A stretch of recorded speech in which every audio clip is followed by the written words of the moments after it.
Hello everyone आज very interesting टपिकमा हामी discuss गर्नेछौँ आजको मोडर्न पेट्रोल एन्ड डिजल्स इन्जिन्समा जुन इलेक्ट्रोनिक कन्ट्रोल सिस्टम्सलाई एक छ त्यो कसरी काम गर्छ यसको मेन पर्पज के हो कम्प्लिट यस भिडियोमा हामी डिस्कस गर्नेछौँ so let start the main purpose of electronic control system भनेको इन्जिन्सलाई प्रपर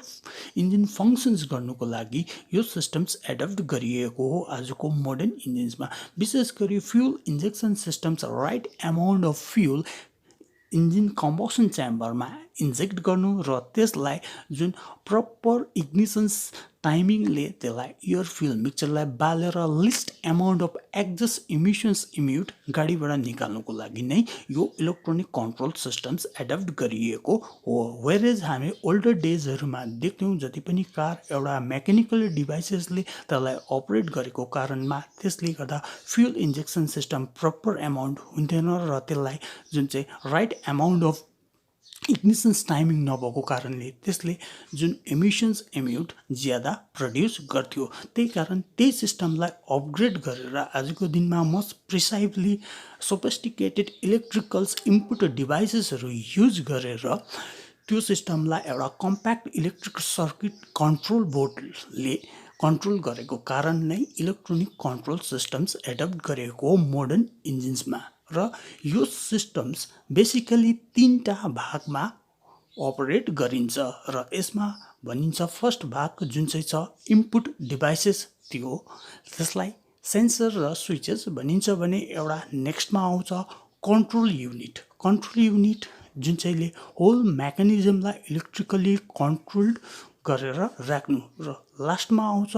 आउटपुट डिभाइसेस अथवा हामी त्यसलाई एक्चुएटर पनि भनिन्छौँ जुन चाहिँको एउटा मेकानिकली मोसन्समा मेकानिकली अपरेट गरिन्छ धेरै जस्तो आउटपुट एक्चुएटर्स हामी पार्ट्सहरू देख्छौँ गाडीमा र फर्स्टमा डिस्कस गरौँ इनपुट डिभाइसेस अथवा सेन्सर र सेन्सरको सिम्पल भाषामा सरल भाषामा बुझ्दा सेन्सरले हरेक इन्जिन्सको एक्टिभिटिजलाई यसले डिटेक्ट गर्छ र यसले जुन मेजर गरेर कन्ट्रोल युनिटलाई रिपोर्ट दिन्छ र त्यो रिपोर्ट फेरि कन्ट्रोल युनिटले त्यसलाई एनालाइज गर्छ र कुनलाई कति सिस्टममा कति घुमाउनु पर्ने कति प्रेसर दिनुपर्ने कति भोल्टेज दिनुपर्ने कति सिग्नल दिनुपर्ने त्यो अनुसारले एउटा मेकानिकल डिभाइसेस एक्चुएटर अथवा आउटपुट डिभाइसेसलाई दिन्छ र आउटपुट डिभाइसेस अथवा एक्चुएटर भनेको चाहिँ के हो भने spark plug fuel injectors engine cooling fan valve है इग्निसन कोइल यो आदि चिजहरू चाहिँ एउटा एक्चुएटर हो जुन चाहिँले एउटा मेकानिकली अपरेट गरेर हरेक इन्जिन्सको इनपुट पाइसकेको जुन इसियुले त्यो इसियुको कमान्ड पाइसकेपछि आउटपुट डिभाइसले एउटा प्रपर फङ्सनिङ गर्छ र यसरी नै electronic control system whole mechanism यो तीनटा सिस्टम्सले बनिएर एउटा कम्प्लिट गरिन्छ र त्यसलाई ओभरअल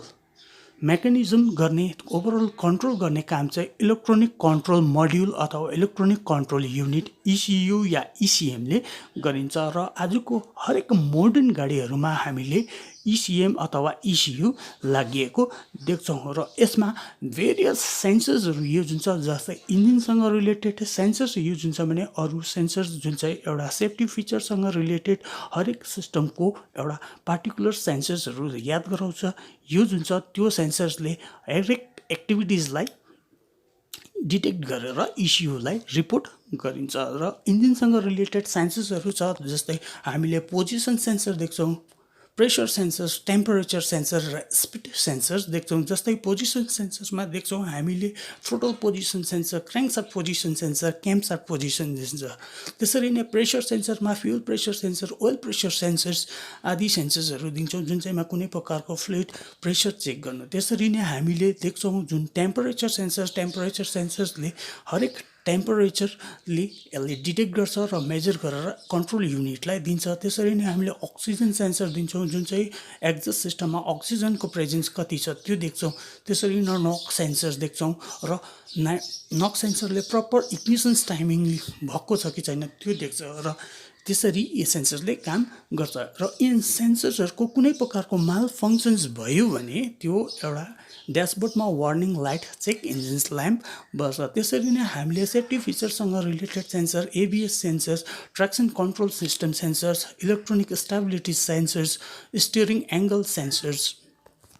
जस्तै टायर प्रेसर मोनिटरिङ सेन्सर्स आदि सेन्सर्सहरू दिन्छौँ, जुन चाहिँ त्यो सेन्सर्सको एउटा आफ्नै एउटा सिम्बल्स हामीलाई इन्डिकेसन्स वार्न गराउँछ कुनै यो प्रकारको सिरियस एक्सिडेन्ट अथवा सिरियस प्रब्लमलाई हामीलाई नहोस् भनेर यसले दिन्छ। र सेन्सर्सको काम सिम्पल भन्नु हो, हरेक चिजको एउटा डिटेक्ट गर्नु, मेजर गरेर एउटा वार्न गराउनु ड्राइभर्सलाई। र यसरी नै एउटा फुल्ली इलेक्ट्रोनिक कन्ट्रोल सिस्टम्स गाडीमा युज गरेको हुन्छ आज पेट्रोल एन्ड डिजल्स इन्जिनमा। यो थियो आजको video. Thank you so much. तपाईँलाई मन पऱ्यो भने नोट्स डिस्क्रिप्सन बक्समा मैले लिङ्क दिएको छु मेरो ब्लगको।